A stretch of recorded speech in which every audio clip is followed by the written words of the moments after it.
Hello everyone, welcome to AVN Knowledge Channel with a new topic। उम्मीद करती हूँ आपको मेरे पुराने टॉपिक्स अच्छे लगे होंगे और अगर अच्छे लगे हैं आपको वो टॉपिक्स तो प्लीज़ मेरे चैनल को सब्सक्राइब करें और अगर कोई उसमें परेशानी हो आपको तो आप कमेंट सेक्शन में मुझसे पूछ भी सकते हैं। तो शुरू करते हैं हम हमारा नया टॉपिक आज का, जिसका नाम है फिजिकल एंड केमिकल चेंजेस। तो सबसे पहले हम टर्म की मीनिंग समझते हैं कि what is physical and what is chemical. Physical का मतलब है किसी भी सब्सटेंस की फिजिकल अपीयरेंस के बारे में जानना। जब हम सब्सटेंस के फिजिकल अपीयरेंस की बात करते हैं, जैसे कि ये मार्कर है तो इसकी शेप क्या है, अगर इसकी शेप में चेंज होता है, अगर मैं इस मार्कर को मेल्ट करती हूँ तो ये प्लास्टिक है, ये मेल्ट हो जाएगा और लिक्विड में चेंज हो जाएगा। जब ये लिक्विड में चेंज हो जाएगा तो इसका जो सब्सटेंस है वो चेंज नहीं होगा, इसकी केवल स्टेट चेंज हो जाएगी और शेप चेंज हो जाएगी। तो इसके फिजिकल अपीयरेंस में चेंज हुआ, इस तरह के चेंजेस को हम कहते हैं फिजिकल चेंजेस। फिजिकल मतलब भौतिक और चेंज मतलब परिवर्तन। नेक्स्ट आते हैं हम केमिकल चेंजेस पर। तो केमिकल चेंजेस का मतलब है केमिकल के अंदर चेंज हो जाना। केमिकल का मतलब किन्हीं भी कंपाउंड्स के बारे में या कोई भी मॉलिक्यूल हो, मॉलिक्यूल जैसे H2O, कंपाउंड जैसे एसिटिक एसिड या कुछ भी, कोई भी कंपाउंड अगर उनके कंपोजिशन में चेंज हो जाता है, जैसे हम एग्जाम्पल लेते हैं H2O का, तो H2O के अंदर उसका जो कंपोजिशन होता है उसमें H2O 2 हाइड्रोजन और 1 ऑक्सीजन से मिलकर बना हुआ होता है। अब इसके अंदर 2 हाइड्रोजन और 1 ऑक्सीजन है। अब अगर इसका जो रेशो है 2:1 है और ये रेशो चेंज हो जाए तो केमिकल कंपोजिशन चेंज हो जाएगा। केमिकल कंपोजिशन क्या हो जाएगा, आपके पास चेंज हो जाएगा और एक नया सब्सटेंस बन जाएगा, एक नया सब्सटेंस बन जाएगा। और इसी नए सब्सटेंस बनने की वजह से हम इसे कहते हैं केमिकल चेंज, केमिकल में चेंज होना। जो केमिकल आपका पहले था अब वो केमिकल नहीं है। तो फिजिकल चेंज उसकी फिजिकल प्रॉपर्टीज के अंदर चेंज होना और केमिकल चेंज का मतलब उसकी केमिकल प्रॉपर्टीज के अंदर चेंज होना, केमिकल कंपोजिशन में चेंज होना। तो इसके बाद हम आगे देखते हैं डिटेल से हर एक पॉइंट को। पहला पॉइंट आपका आएगा फिजिकल चेंजेस। तो पहला आपका पॉइंट है फिजिकल चेंजेस। फिजिकल चेंजेस के कैरेक्टरिस्टिक्स देखते हैं और फिजिकल चेंज के कैरेक्टरिस्टिक्स में आएगा change in physical properties. Physical properties, अब फिजिकल प्रॉपर्टीज क्या क्या होती है, जैसा कि मैंने अभी आपको बताया, state, shape, colour, smell. Colour और स्मेल आपके केमिकल चेंजेस में भी चेंज हो जाती है, लेकिन कुछ ऐसे एग्जांपल्स भी हैं आपके पास जिसमें फिजिकल अपीयरेंस के अंदर भी कलर और स्मेल चेंज होती है। जैसे कि जब हम शुगर का सॉल्यूशन बनाते हैं वाटर के साथ, तो जब हम शुगर का वाटर के साथ सॉल्यूशन बनाते हैं तो उसका जो कलर होता है वो एकदम ट्रांसपेरेंट से थोड़ा सा येलो शेड में आ जाता है, तो वो कलर स्लाइटली चेंज हो जाता है उसका। तो इसलिए हम बात करते हैं कि जो फिजिकल प्रॉपर्टीज हैं उनके अंदर आता है आपका स्टेट, शेप, कलर और स्मेल एक्सेट्रा, या ऐसी कोई भी चीज जो उसकी फिजिकल अपीयरेंस से रिलेटेड है, जो आप देखकर बता सकते हैं कि इसमें चेंज हुआ है। एग्जाम्पल के लिए हम वापस H2O का एग्जाम्पल लेते हैं। H2O वाटर आपका लिक्विड होता है, जब हम इसे फ्रीज करते हैं तो ये H2O सॉलिड में कन्वर्ट हो जाता है और जब हम इसको गर्म करते हैं, बॉईल करते हैं, तो ये H2O वेपर में कन्वर्ट हो जाता है, गैस में कन्वर्ट हो जाता है। यहाँ पर H2O का केमिकल कंपोजिशन तीनों जगह सेम है, लेकिन एक जगह उसकी स्टेट लिक्विड है, दूसरी जगह उसकी स्टेट सॉलिड है और तीसरी जगह उसकी स्टेट गैस है। तो ये हमारा फिजिकल चेंज का एग्जाम्पल है, स्टेट चेंज का एग्जाम्पल है। तो ऐसा कोई भी सब्सटेंस जब सब्सटेंस के अंदर फिजिकल प्रॉपर्टीज में, physical properties like state, shape, colour, smell में चेंज होता है तो उसे हम फिजिकल चेंज कहते हैं। नेक्स्ट पॉइंट है आपका initial substance. Initial substance again found after removal of cause of change। अगर हम उस कारण को हटा लेते हैं जिसकी वजह से फिजिकल चेंज हुआ था, वापस से H2O को एग्जाम्पल लूंगी मैं, मेरे पास H2O लिक्विड है। अब उस H2O लिक्विड को मैंने क्या किया, फ्रिज में रखा। लिक्विड को हम फ्रीजर में रखते हैं फ्रीज करने के लिए 0 डिग्री सेंटीग्रेड से भी कम टेम्परेचर पर, तो वो आइस में कन्वर्ट हो जाता है, तो उसकी स्टेट चेंज हो गई सॉलिड में। अब अगर मैं उसे वापस से फ्रिज से निकाल कर बाहर रूम टेम्परेचर पर रख दूं तो वो कुछ टाइम बाद वापस से लिक्विड में चेंज हो जाएगा। तो मैंने उसका टेम्परेचर कम किया था, अब अगर मैं उसका टेम्परेचर वापस से 27 डिग्री सेंटीग्रेड कर दूं रूम टेम्परेचर, तो मैंने कॉज ऑफ चेंज हटा दिया। पहले वो रूम टेम्परेचर पे था, मैंने 0 डिग्री पे रखा, वापस मैंने रूम टेम्परेचर पर रख दिया। तो कॉज ऑफ चेंज हटाने के बाद मुझे वाटर जो है वो वापस मिल गया लिक्विड फॉर्म में। तो initial substance again found after removal of cause of change. तो अगर मैं कॉज ऑफ चेंज हटा दूं तो मेरे पास इनिशियल सब्सटेंस मुझे वापस मिल जाएगा। तीसरा पॉइंट मिल जाता है हमारा, this change is unstable। Unstable है, स्थायी नहीं है, परमानेंट नहीं है। मतलब मैंने कॉज ऑफ चेंज हटाया, मुझे वापस से क्या मिल गया, लिक्विड मिल गया। मैं वापस से इसको फ्रिज में रख दूंगी तो वापस से मुझे क्या मिल जाएगा, सॉलिड मिल जाएगा। तो ऐसा चेंज जो है वो कैसा होता है, अनस्टेबल होता है, परमानेंट नहीं होता। और लास्ट पॉइंट है फिजिकल चेंजेस के कैरेक्टरिस्टिक्स का, no new substance is formed. कोई भी नया कंपाउंड नहीं बनता, ये बात मैं आपको अभी थोड़ी देर पहले भी बता चुकी हूँ। जब हम H2O को टेम्परेचर इंक्रीज करते हैं, H2O का पहले वो 0 डिग्री पे था, जब मैंने थोड़ा टेम्परेचर इंक्रीज किया, उसे 27 डिग्री सेंटीग्रेड पर रखा तो वो मेल्ट होकर लिक्विड में चेंज हो गया। अब अगर मैं उसे बॉईल करूंगी तो वो 100 डिग्री सेंटीग्रेड पर बॉईल हो जाता है, वेपर में कन्वर्ट हो जाता है, वेपर में कन्वर्ट हो जाता है। लेकिन तीनों जगह जो उसका फॉर्मूला है वो H2O ही रहता है, H2O के अलावा वो चेंज नहीं होता। तो H2O लिक्विड में भी H2O था, सॉलिड में भी H2O था और वेपर में भी H2O है। कहीं पर भी H2O का केमिकल कंपोजिशन चेंज नहीं हो रहा, तो कोई न्यू सब्सटेंस नहीं बन रहा आपके पास में। तो ये आपके 4 पॉइंट्स हैं फिजिकल चेंजेस के, कैरेक्टरिस्टिक्स के। तो नेक्स्ट पॉइंट है आपका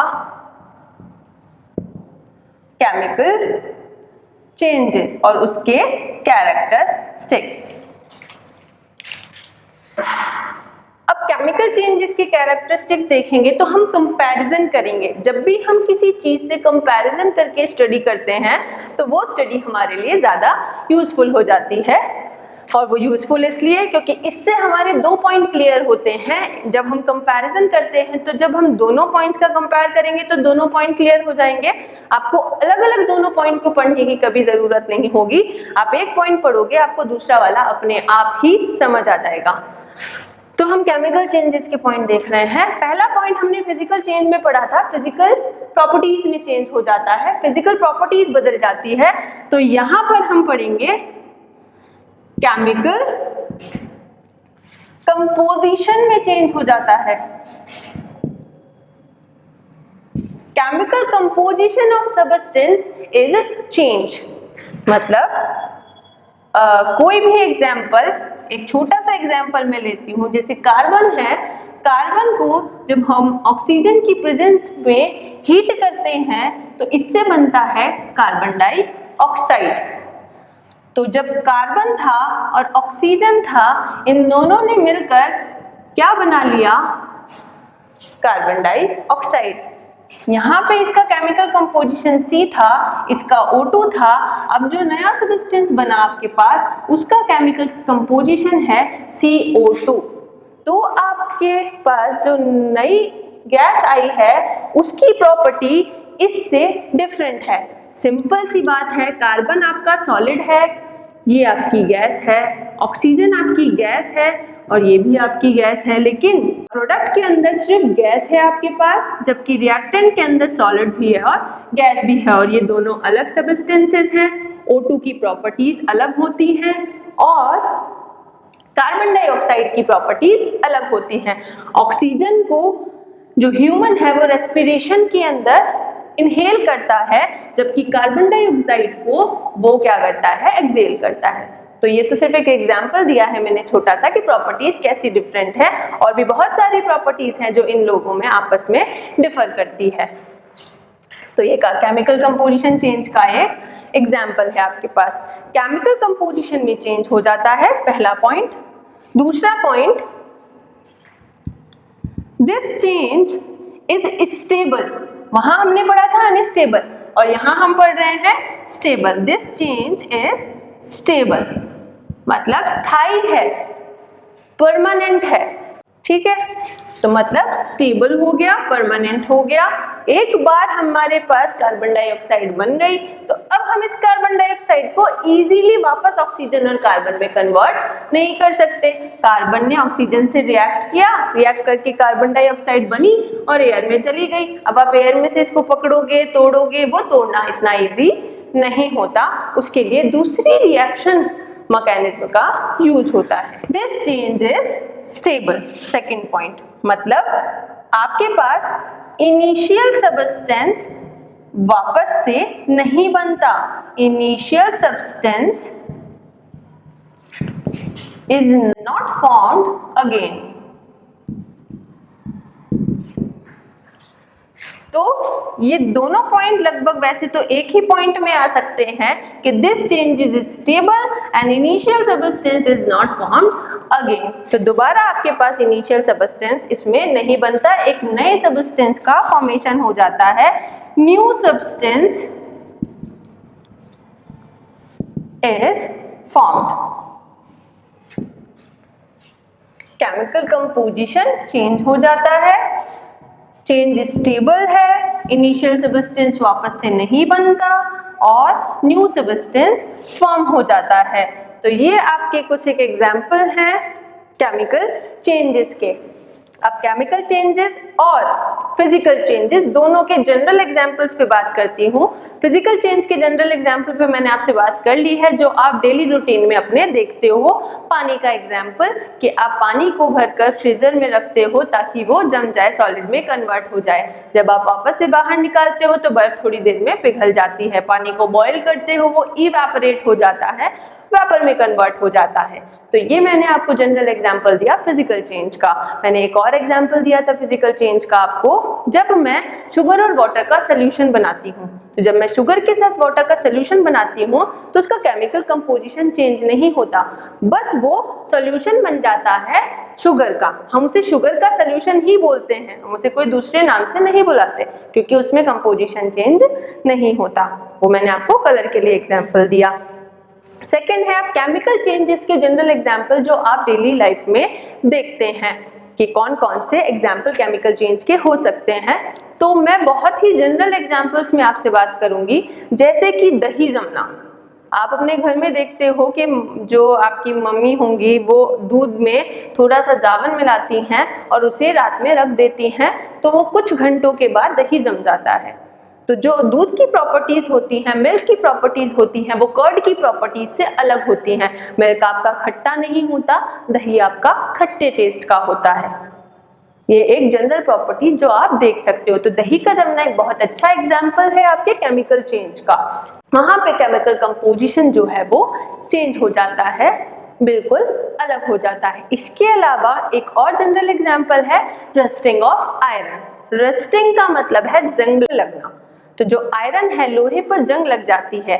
आपने देखा होगा जो पुराने घरों में आपके दरवाजे हैं या कोई टेबल है, तो टेबल का पहले कलर कुछ और होता है और कुछ टाइम बाद उस पर रस्ट आ जाती है ब्राउन ब्राउन कलर की, तो वो जो आपकी सिल्वर शेड में जो आयरन था उसका रस्ट होने के बाद वो ब्राउन कलर का हो गया। ठीक है, ब्राउन कलर का सब्सटेंस हो गया। हालांकि यहाँ कलर चेंज हुआ है, बट ये कलर चेंज और से में केमिकल जो कंपोजिशन है वो भी चेंज हुआ है। जो आपका आयरन होता है, आयरन का फॉर्मूला होता है आपके पास Fe, जबकि रस्ट का फॉर्मूला होता है आपके पास Fe2O3। तो यहाँ पर भी हमारे पास केमिकल चेंज का एक एग्जाम्पल है रस्टिंग ऑफ आयरन, और एक मैंने आपको बताया दही जमना या फिर कर्ड फॉर्मेशन। तो ये कुछ एक एग्जाम्पल है आपके केमिकल चेंजेस के और फिजिकल चेंजेस के। इसके बाद में आपको इसमें एक छोटी सी चीज और ऐड करना चाहती हूँ कि फिजिकल चेंज और केमिकल चेंज में मेजर डिफरेंस है वो किस चीज का है और किसकी वजह से फिजिकल और केमिकल चेंजेस होता है। तो जो फिजिकल चेंज है उसके लिए रिस्पॉन्सिबल होते हैं मॉलिक्यूलर बॉन्ड, और जो केमिकल चेंज है उसके लिए रिस्पॉन्सिबल होते हैं एटॉमिक बॉन्ड। अभी एटॉमिक बॉन्ड क्या होते हैं और मॉलिक्यूलर बॉन्ड क्या होते हैं, इन पे बात करती हूँ। देखो, एटॉमिक बॉन्ड नाम से पता चल रहा है एटम के बीच बनने वाले बॉन्ड, और मॉलिक्यूलर बॉन्ड जैसा हमको नाम से पता चल रहा है मॉलिक्यूल्स के बीच में बनने वाले बॉन्ड। तो एटम के बीच में बॉन्ड बनते हैं। एटम के बीच में बॉन्ड कैसे, जैसे मैं H2 की बात करती हूँ, H के अंदर इस तरह से हाइड्रोजन, ऑक्सीजन और हाइड्रोजन के बीच में ये बॉन्ड बना हुआ है। तो ये एटम के बीच बना हुआ बॉन्ड है और परमानेंट बॉन्ड है। जो बॉन्ड परमानेंट होते हैं, एटम्स के बीच में बनते हैं, इन्हें हम कहते हैं atomic bond. Atomic bond, atomic bond के अंदर अगर चेंज होता है, ये बॉन्ड अगर टूटता है तो हमारा केमिकल चेंज होता है। अब बात करते हैं मॉलिक्यूलर बॉन्ड की। तो मॉलिक्यूलर बॉन्ड में क्या होगा, मॉलिक्यूल्स के बीच में बॉन्ड है।